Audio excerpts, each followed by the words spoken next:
હું હર્ષ રમેશકુમાર સંઘવી ઈશ્વરના નામે ઈશ્વરના નામે સોગંદ લઉં છું કે સોગંદ લઉં છું કે કાયદાથી સ્થાપિત ભારતના સંવિધાન પ્રત્યે કાયદાથી સ્થાપિત ભારતના સંવિધાન પ્રત્યે હું સાચી શ્રદ્ધા અને નિષ્ઠા ધરાવીશ.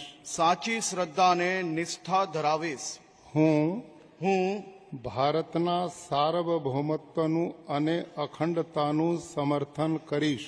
હું ભારતના સાર્વભૌમત્વનું અને અખંડતાનું સમર્થન કરીશ. અને હું ગુજરાત રાજ્યના નાયબ મુખ્યમંત્રી તરીકેના ગુજરાત રાજ્યના નાયબ મુખ્યમંત્રી તરીકેના મારા કર્તવ્યો શ્રદ્ધાપૂર્વક અને અંતઃકરણપૂર્વક બજાવીશ. શ્રદ્ધાપૂર્વક અને અંતઃકરણપૂર્વક બજાવીશ.